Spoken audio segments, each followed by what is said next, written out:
This story was sent in by an anonymous subscriber from Montana. They asked that I leave out their last name. After hearing what happened to them, I think you'll understand why. If you've ever gone camping deep in the woods during a thunderstorm, this story might make you think twice. My name is Ethan, and 3 years ago, something took my brother. At least, that's the only explanation I've been able to come up with, because what happened that night doesn't make sense. Not then, not now, and definitely not after what happened 4 months later. My younger brother Jake was 22. He was one of those people who loved being outdoors, camping, fishing, hiking. The farther away from civilization he got, the happier he seemed. I was pretty much the opposite. I liked roads, streetlights, cell service, people. Jake liked places where none of those things existed. So when he invited me on a weekend camping trip into a remote section of Montana wilderness, I almost said no. I really wish I had. Because if I had, he might still be alive. Or maybe not. Honestly, I don't know anymore. The trip started on a Friday afternoon. The weather forecast wasn't great. A major storm system was moving across the region. Heavy rain, strong winds, possible flooding. The kind of forecast most people would use as a reason to stay home. Jake saw it as a challenge. By the time we reached the ranger station near the trailhead, the sky was already turning dark. Heavy clouds covered everything. Thunder rolled somewhere far away.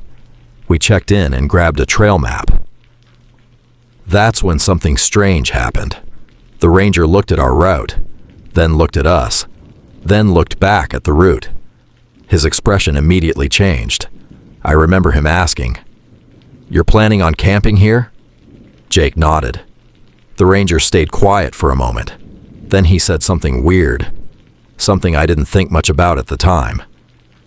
"If you hear someone calling your name after dark," he said, "don't answer." Jake laughed. I laughed too. The ranger didn't, not even a little. He just stared at us, then repeated himself. "If you hear someone calling your name, ignore it." I asked if he was joking. He didn't answer. Instead, he handed us the map and wished us luck. Looking back, I think he wanted to tell us more. I think he knew something. The hike itself wasn't bad. About 6 miles in, mostly forest. The deeper we went, the fewer signs of civilization remained. No roads, no cabins, no other hikers. Nothing. Just trees. Miles and miles of trees. By late afternoon, the rain started. At first it was light, just a steady drizzle, but the sky kept getting darker. The air felt heavy, like the entire forest was waiting for something. Around sunset, we reached a clearing and set up camp. The storm was getting worse. Thunder echoed through the mountains. Rain hit the tent hard enough to make conversation difficult, so we spent most of the evening sitting inside, talking, eating, listening to the weather. Around 10 p.m., something changed. I noticed it first. The forest had gone completely silent. No insects, no birds, no movement, nothing. Just rain. Even Jake noticed. The silence felt wrong, like every animal in the forest had suddenly disappeared. Then, for just a second, I heard something. A whistle. Far away. Barely audible beneath the rain. 3 short notes. Almost like someone trying to get our attention. Jake heard it too. We both froze. The whistle came again. Closer this time. 3 notes. Then silence. I remember looking at Jake. Jake looking at me. Neither of us said anything. Then another whistle. This one sounded like it came from somewhere inside the trees, just beyond our campsite. And that's when Jake said something I'll never forget. "There's no way someone else is out here." A second later, something whistled back, from the opposite direction. The second whistle came from somewhere behind us, not close, but not far either, maybe 50 yards into the trees. Jake slowly turned toward the tent entrance. Neither of us spoke. For a few seconds, All we could hear was rain hammering against the nylon walls. Then, another whistle. 3 short notes, exactly the same, except this time, it sounded wrong, almost human, but not quite, like somebody had heard a person whistle once and was trying to imitate it. A chill ran down my spine. Jake looked at me. "Did you hear that?" I nodded. Neither of us laughed this time. The storm outside intensified. Rain pounded the forest canopy. Wind shook the trees. Thunder rolled across the mountains. And then, everything went quiet again. No whistle, no movement, nothing. Just rain. For nearly 10 minutes. Neither of us said a word. Eventually Jake shrugged. Probably another camper. I wanted to believe him. I really did. But something about the whistles felt wrong. They didn't sound natural. They sounded rehearsed, like somebody was trying to get our attention.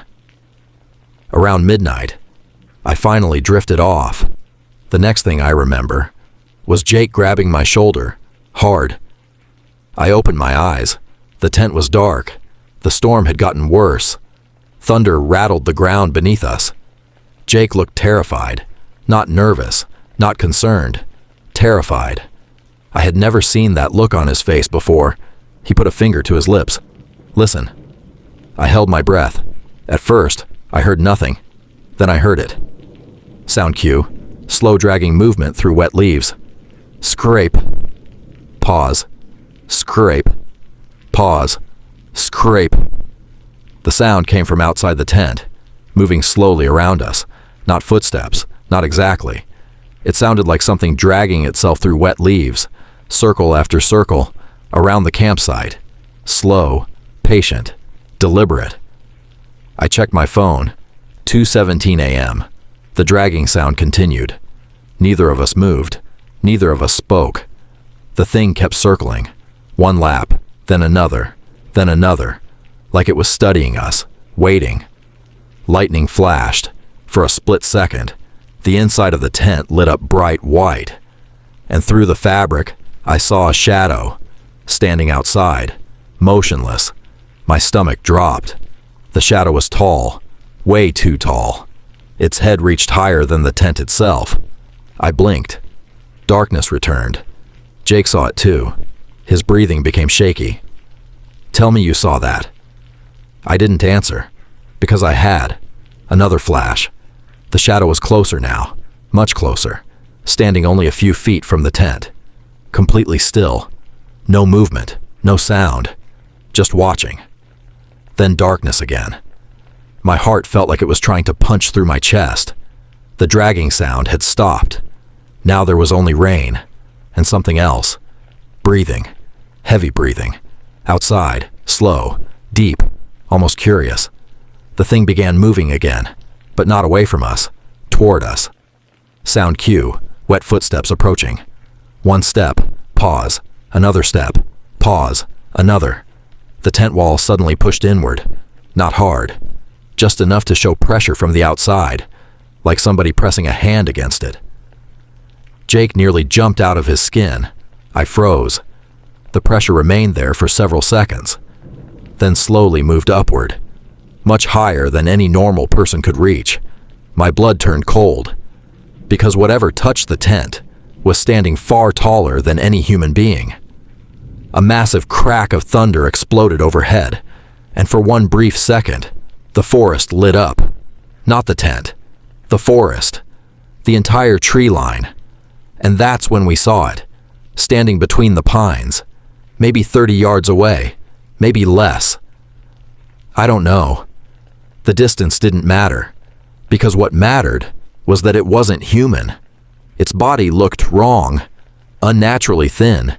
Its arms hung absurdly low, almost reaching the ground.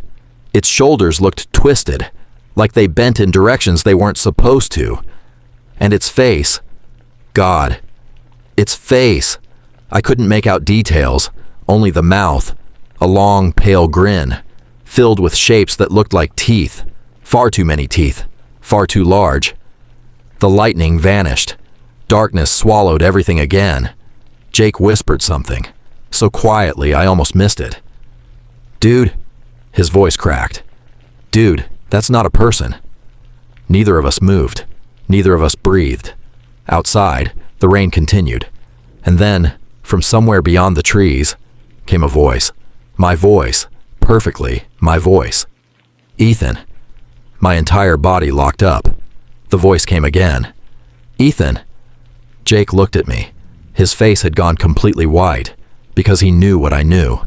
I hadn't spoken.